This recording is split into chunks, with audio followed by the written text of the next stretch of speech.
Hello, welcome back to Higher Love Letters. I am here with another channeled letter. I will be numbering this number 19 and calling it Great Is Your Faithfulness to Me. This actually came to me in a dream. It was very traumatic, a very traumatic scene. I was definitely in the mother's energy of this dream. It was about a mother whose husband and son, either young adult son or adult son who still lived at home. She was informed that they were going to be arrested, or got tipped off somehow that they were going to be arrested for some kind of financial scheme or scam or money laundering, forgery, some kind of fraud. It seemed like it was financial fraud, and she knew about it ahead of time, possibly that day, but did not tell her husband and son about it. She was mostly worried about her son finding out and doing something stupid. I think there was a history of kind of violence and crime in this family, and she was very worried if the son knew, he would do something stupid and maybe get violent with the authorities or escape or to dig a bigger hole or deeper hole for himself. And she didn't seem as concerned about the husband. I feel she was very detached emotionally from this husband. There may have been abuse or some kind of toxic pattern with the husband. He was not the focus of this reading. This channel message, I should say, this higher love letter was definitely between the mother and the son. And I'm numbering at 19, which oddly enough in numerology, you add, numbers together. I like to do that. 1 and 9 makes 10. Obviously break that down to a single digit.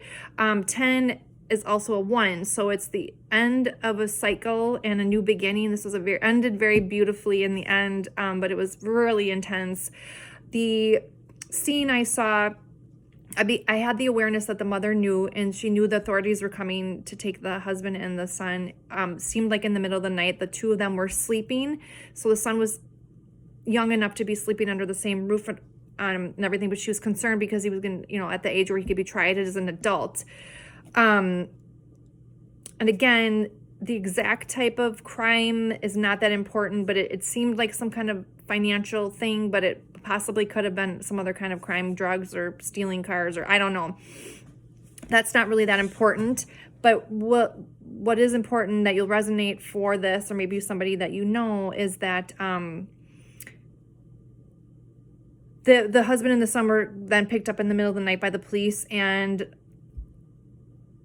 the mother intentionally did this to protect her son, and also to not ruin that last day that she was going to have with him, and to kind of basically save him from his own self of what he might do stupidly out of fear. She also didn't really want him to get out of it. She didn't want him to get out of it.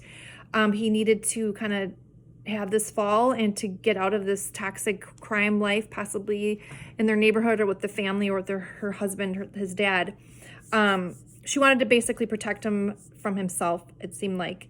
But when the authorities were taking the dad and the son became aware that she knew, and he became very angry, and it was a very agonizing scene because the husband was arrested first, and then she was like kind of asking questions of like, what's going to happen to him now? What's the next step? And as she was asking questions of the cops or the authorities, her son was starting to get taken away, and she didn't make it over to him in time to like say a proper goodbye. It happened quicker than she thought, and he was kind of as he was getting cuffed and kind of ripped away from her. It was very agonizing. The son was kind of crying out and clinging to her, and he was kind of yelling, "You knew, how could you," kind of a thing, and he was trying to hug her, and she was holding on and clinging, and it was like they were being ripped apart. It was very sad. But he was also just overcome with grief that she would do this. But she was trying her best to hug him and cling on to him as he was being pulled away. But what I believe has happened with this situation, I did not channel this at the time, but during the channeling, I heard, "Great is your faithfulness to me, from the rising sun to the setting, same."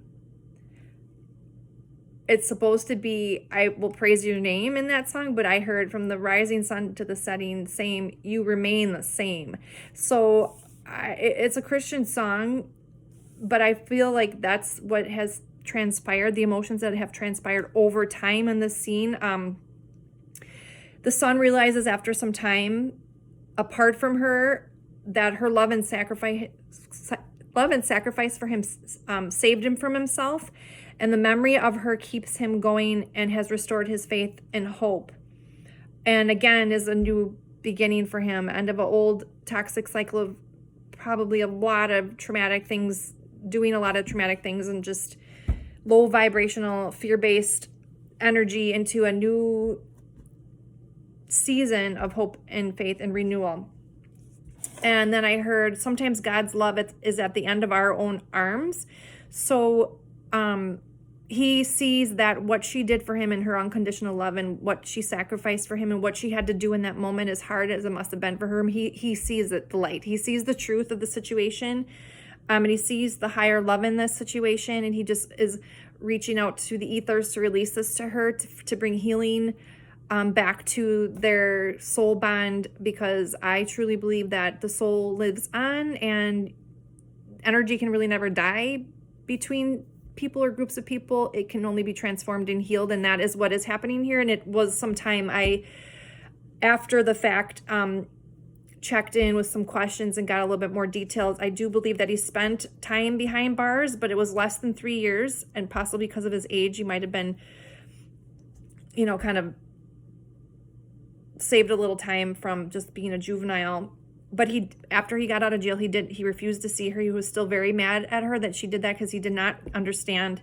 But he matured over the years. I think she passed away in the time where they were estranged. And he can't go back to her and tell her this to herself. So I believe this channeled message was meant to be to bring a voice to the voiceless and to bring healing in the ethers and to heal the soul bond.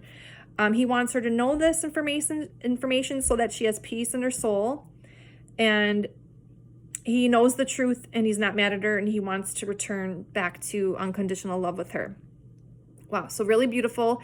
So I think that song is great as the faithfulness to me, and obviously that's a Christian song, and it's meant to be honoring and praising God, but I do believe that God puts people in our path to show us unconditional love, to show us the light and truth, and oftentimes it is the love of a mother or a parent that can often reveal that kind of selfless, self-sacrificial love. And over time, as he's matured and he's able somehow, I wasn't sure how he was able to come to this enlightenment, but he did over time. And it was her. It was realizing the truth of what she did that really, truly, fully healed him, because I'm not even sure if the jail time was enough. It was after he got out and spent a time away and maybe matured and had other life experiences that he was able to come to this place of peace. And it's his hope that she will also have peace in her soul too, so she doesn't go on to her next experience soul-wise, carrying that burden of guilt and heavy grief and loss. Okay, so if this resonates for you or someone you know, please forward it on. If you would like to have this letter transcribed and written out, I'd be happy to do that for you. If you would like a personal reading or letter from me, it can often be from somebody who has passed, somebody who you're estranged from, can be from your own angels, guides, and ancestors. It can even be from your own higher self, guidance that you need at this moment. I always set the intention is for your highest and greatest good at this moment, and oftentimes it's something that there's things that need to be released, heavy burdens that need to be released in order for us to get to the next season. Like for him, he needed to go through the cycle of being angry at her and bitter, and to get to this healing place. Again, the cycle of a 10 is not only the end of a cycle, but also a new beginning, breaks down to 1. So beautiful message. Number 19, great is your faithfulness to me. And I do believe that, he's able to have a lot more self-love now and love for spirit and just oneness with others, and has truly broken that pattern that he was in, thanks to his mother's love. I don't know what happened to the dad. I really don't think the dad I think he got prison time, and I don't think the mom was too broken up about it. There seemed to be a really bad dynamic, or unhealthy dynamic, I should say, in the toxic dynamic in the family situation. But I didn't get too much on that. So this is number 19. If you do want to reach me for a personal letter or like this transcribed, I will never solicit you for a reading. The only way to get in touch with me for a message is hire loveletters@mail.com, or you can also go to my website, thezenzonestudio.com, THEZENZONE studio.com, and I have a list of services: remote Reiki, healing, hypnosis, other types of services there, channeled messages, just some energy check-ins. I can do chakra realignments and things like that. So lots of cool things. Tarot will be coming soon. Watch for that. But again, thezenzonestudio.com. You can either email me at that location there, which is thezenzone@mail.com, or hire loveletters@mail.com. Both of them will get to me, but I will not solicit you for. Be careful for scammers. Are a lot of people impersonating readers and spiritual gurus online and things like that, posing as trying to solicit readings, and I will never do that for you. So it's a Friday night. I've got my pretend wine. I got my sparkling rosé grape juice. Haven't been wanting to drink. Just doesn't sit right with me anymore, but I hope you're doing something fun on a Friday night. It's almost Christmas. 'Tis the season. Merry Christmas, and I will talk to you soon. Bye.